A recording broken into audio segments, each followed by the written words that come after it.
Welcome to the deep dive. Today we're really digging into the 13 original American colonies, not just listing them, but trying to get under the surface.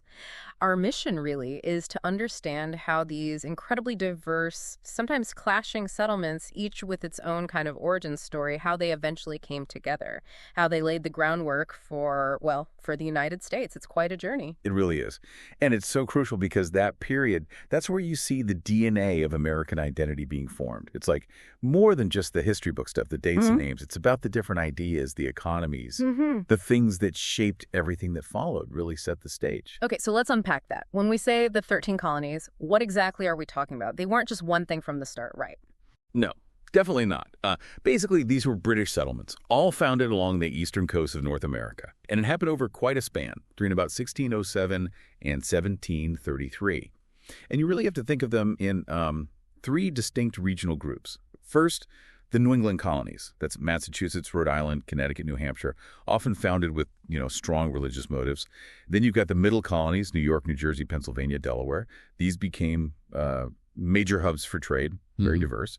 And finally, the southern colonies, Maryland, Virginia, North and South Carolina, and Georgia, built mainly on agriculture, big plantations. And what's really interesting is how those initial reasons for founding religion, trade, farming really stamped a unique character on each region from the get-go. That's such a key point. Different regions, different vibes, different economies, even different climates. But they all somehow form this foundation. So, okay, why? Why did people even come? I mean, crossing the Atlantic back then, it was incredibly dangerous. What pulled them across? It was a mix of powerful reasons, really, a complex picture.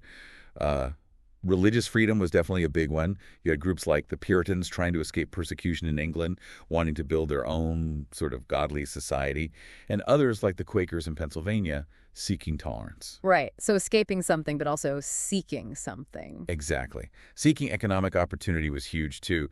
The promise of land, vast amounts of land compared to England, plus opportunities for trade, new resources.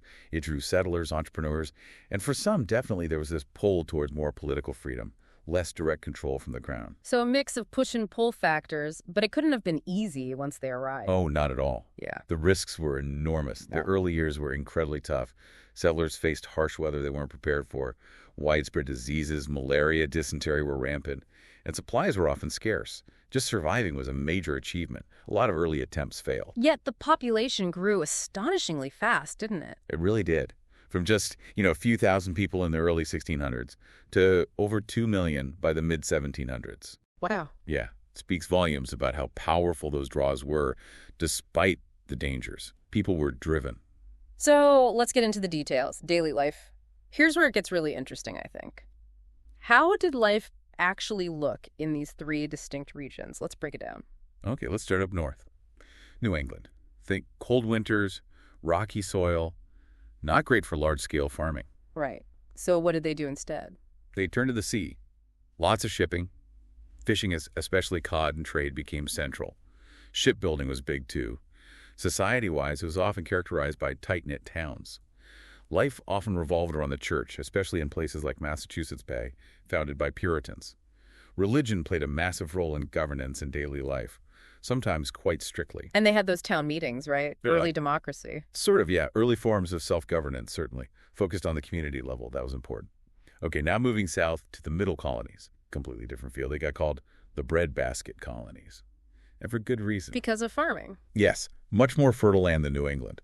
They grew tons of grain, wheat, corn, fed themselves and exported it too. Yeah. You had these major port cities developing. New York, Philadelphia, they just boomed as centers of trade and commerce. But maybe the most defining thing about the middle colonies was their diversity. How so? Unlike New England, which was largely English Puritans initially, this region attracted settlers from all over. Germans, Scots-Irish, Dutch, Swedes, and religiously diverse too. Quakers, Lutherans, Catholics, Jews. It was a real melting pot, much more tolerant, generally speaking. Fascinating contrast. Okay, and then the South.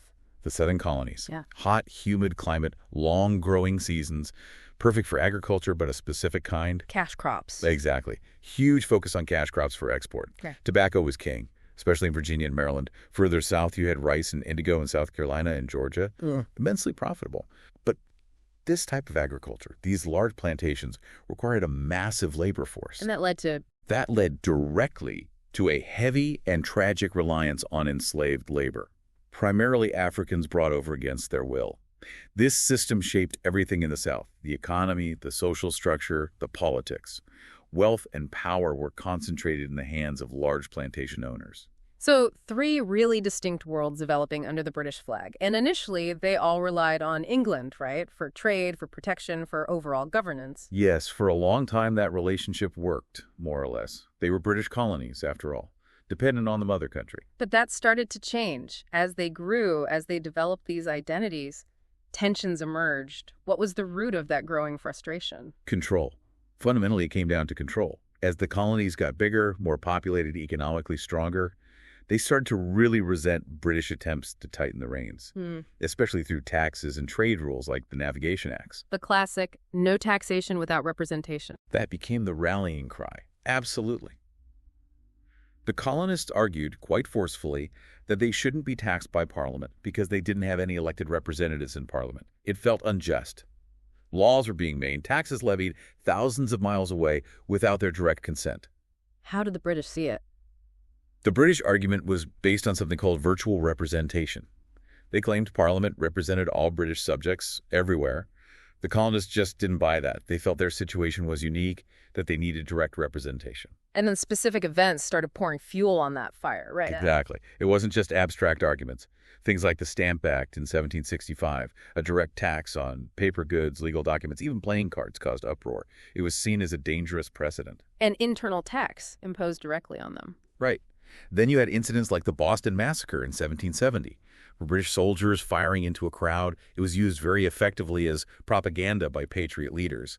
And the Tea Act, leading to the Boston Tea Party in 1773, that wasn't just about the price of tea. It was about monopoly, about Parliament dictating their trade. So each event just ratcheted up the tension. It did. It built this growing sense that maybe reconciliation wasn't possible, that something more radical might be needed. Independence, which must have seemed unthinkable just a few decades earlier.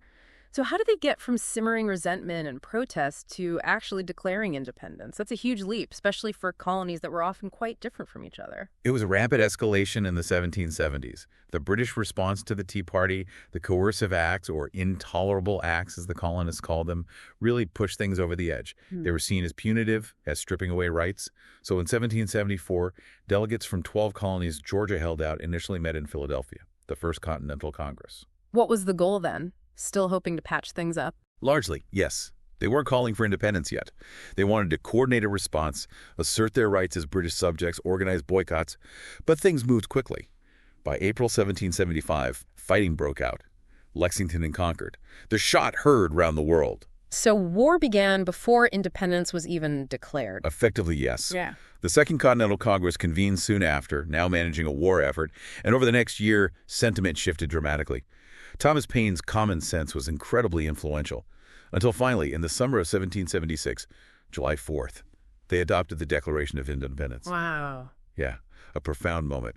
These 13 colonies, different as they were, formally declared themselves free and independent states, no longer British subjects. They were now collectively Americans, creating a new nation based on the ideas laid out in that declaration.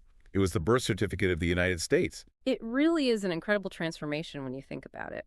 From these small, often struggling coastal settlements, founded for all sorts of different reasons, to communities strong enough, united enough to challenge the most powerful empire on earth.